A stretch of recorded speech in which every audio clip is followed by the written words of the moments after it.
మాజీ మంత్రి BRS working president KTR కాసేపట్లో సంగారెడ్డికి చేరుకోనున్నారు. లగచర్లలో వికారాబాద్ జిల్లా కలెక్టర్ అధికారులపై దాడి కేసులో అరెస్ట్ అయి సంగారెడ్డి జైలులో ఉన్న రైతులను కేటీఆర్ తో పాటు పలువురు సీనియర్ నేతలు సంగారెడ్డికి వెళ్తున్నారు.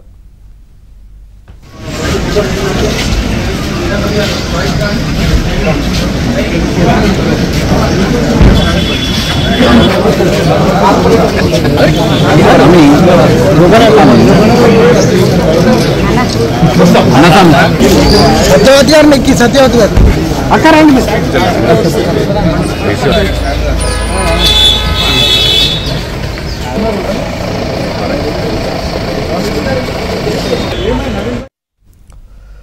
మాజీ మంత్రి బీఆర్ఎస్ వర్కింగ్ ప్రెసిడెంట్ కేటీఆర్ కాసేపట్లో సంగారెడ్డికి చేరుకోనున్నారు. లగచర్లలో వికారాబాద్ జిల్లా కలెక్టర్ అధికారులపై దాడి కేసులో అరెస్ట్ అయి సంగారెడ్డి జైలులో ఉన్న రైతులను పరామర్శించనున్నారు. కేటీఆర్ తో పాటు పలువురు సీనియర్ నేతలు సంగారెడ్డికి వెళ్తున్నారు. ఇదే అంశానికి సంబంధించి మరింత సమాచారం మా ప్రతినిధి నరేష్ అందిస్తారు.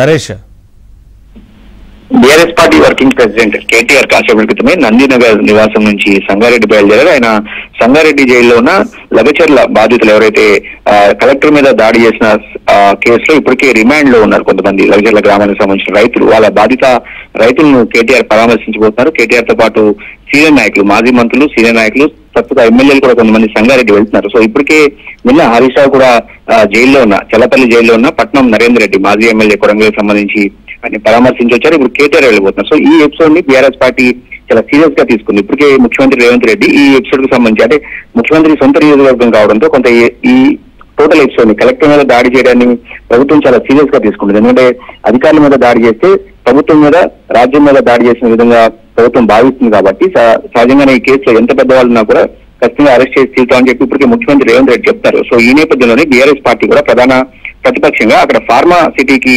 వ్యతిరేకంగా ఇప్పటికీ ఉద్యమాన్ని చేస్తుంది. ఖచ్చితంగా లగచర్ల గ్రామస్తులను విడుదల చేయాలి, వాళ్ళ మీద పెట్టిన కేసును ఎత్తివేయాలనేది ప్రధాన ప్రతిపక్షం ప్రధానంగా డిమాండ్ చేస్తుంది. సో అన్నిటికంటే చాలా ఇంపార్టెంట్ విషయం కేటీఆర్ ని కూడా ఈ ఛార్జ్ షీట్ లో ఆయన పేరు కూడా చేర్చడంతో అందరి చూపు ఇప్పుడు కేటీఆర్ చుట్టూ తిరుగుతుంది. ఇప్పుడు కేటీఆర్ ని సంగారెడ్డి వరకు వెళ్ళనిస్తారా, మధ్యలోనే అడ్డుకుంటారా పోలీసులు అనేది కూడా వేచి చూడాల్సి ఉంటుంది. ఎందుకంటే ఇప్పటికే అటు ఏసీబీ కేసు, ఫార్మా రేసుకు సంబంధించిన కేసు అవుతుంది. అదేవిధంగా తాజాగా ఫార్మ్ హౌస్ ఘటన కావచ్చు, ఇలా కేటీఆర్ వర్సెస్ రేవంత్ రెడ్డి అన్న విధంగా తెలంగాణ రాజకీయాలు నడుస్తున్న నేపథ్యంలో ఇప్పుడు ప్రభుత్వం ఏ విధంగా ముందుకు వెళ్తుంది. ఎందుకంటే కొరంగల్ నుంచే ఖచ్చితంగా ముఖ్యమంత్రి రేవంత్ రెడ్డి భరతం పడతామంటూ కూడా కేటీఆర్ ఒక స్టేట్మెంట్ ఇచ్చారు 2 రోజుల క్రితం. సో ఈ నేపథ్యంలోనే కేటీఆర్ వాళ్ళని పరామర్శించిన తర్వాత ఖచ్చితంగా మళ్ళీ లగచర్ల గ్రామానికి కూడా వెళ్ళి వాళ్ళ బాధిత కుటుంబాలు ఎవరైతే ఉన్నారో వాళ్ళని కూడా పరామర్శిస్తామనేది బీఆర్ఎస్ పార్టీ చెప్తుంది. సో ఇటు ప్రభుత్వం కూడా ఈ అంశాన్ని చాలా సీరియస్ గా తీసుకుంది. అన్నిటికీ మించి ఫార్మా సిటీని ముఖ్యమంత్రి రేవంత్ రెడ్డి అల్లుడు ఎవరైతే సత్యనారాయణ రెడ్డి ఉన్నారో ఆయన కోసమే ఈ ఫార్మా సిటీని ఏర్పాటు చేస్తున్నారు. ఆయన కంపెనీని విస్తరించడానికి ముఖ్యమంత్రి రేవంత్ రెడ్డి సొంత కుటుంబ సభ్యులకు దోచిపెడుతున్నారనేది ప్రధాన ప్రతిపక్షం, ముఖ్యంగా బీఆర్ఎస్ వర్కింగ్ ప్రెసిడెంట్ హోదాలో ఉన్న